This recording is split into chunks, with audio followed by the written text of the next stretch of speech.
hermitages, airports, taxicabs, motel rooms, cells in private homes, rectories, and monasteries. Over the past 2 decades, I have roamed this country and the world only to discover that I connect best with others when I connect with the core of myself, when I am able to disengage myself from others and allow the Lord to liberate me from an unhealthy dependence on people.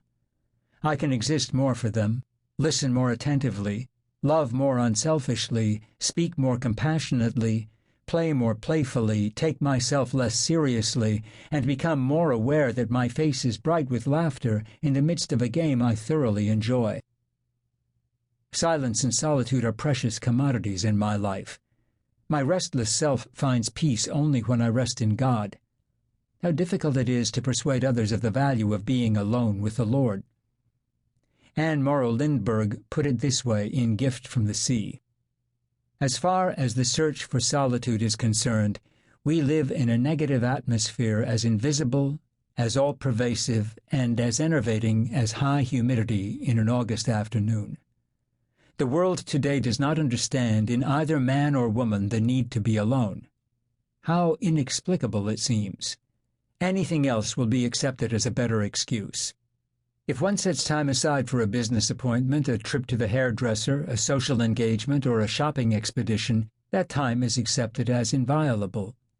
But if one says, "I cannot come because that is my hour to be alone," one is considered rude, egotistical, or strange. What a commentary on our civilization when being alone is considered suspect, when one has to apologize for it, make excuses, hide the fact that one practices it like a secret vice. Actually, these are among the most important times in one's life, when one is alone.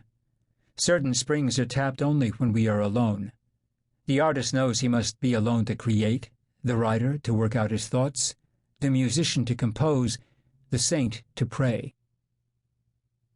Years ago, I took the Myers-Briggs personality test to gain some insight and perspective on the junkyard I call my mind.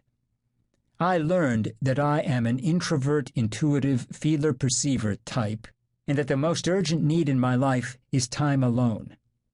As a hungry man needs food and a thirsty man water, I need solitude. Time to achieve a state of peace and recollection from which I can function and give to others what I was meant to in the personal plan of God for me. Immediately, guilt feelings arose. Is this really hedging bets? Evading responsibility? Wasting time? An idle luxury? I found considerable comfort in the words of the Dutch Dominican Edward Schillebeeckx.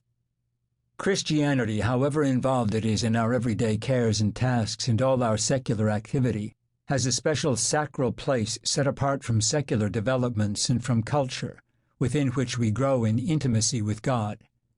Here we are simply together with God in Christ. Now, on a merely human level, silence forms a part of discourse and social intercourse, though in and for itself it has no meaning. It has meaning only as a function of fellowship. It is necessary in order to make contact between men human, and to keep it so, to humanize it. It is silence that makes speech personal. Without it, dialogue is impossible.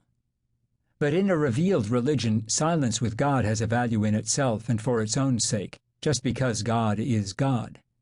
Failure to recognize the value of mere being with God, as the beloved, without doing anything, is to gouge the heart out of Christianity. These souvenirs of solitude are the love story of my walk with God. Revisiting the lost silences of the past, I remember and record the intimate moments when I allowed the Lord to lure me into the wilderness and speak to my heart. In chaste deserts, remote hermitages, and soaring 747s, the word of Jeremiah has become my own.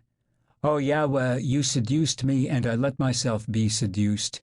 You were too strong for me, and you triumphed. Chapter 20, verse 7. If the Christian commitment were not an affair of the heart, I know I could not endure it.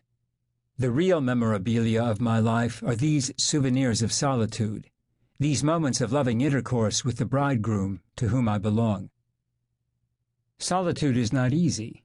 In fact, Nikos Kazantzakis wrote, "Solitude can be fatal for the soul that does not burn with great passion."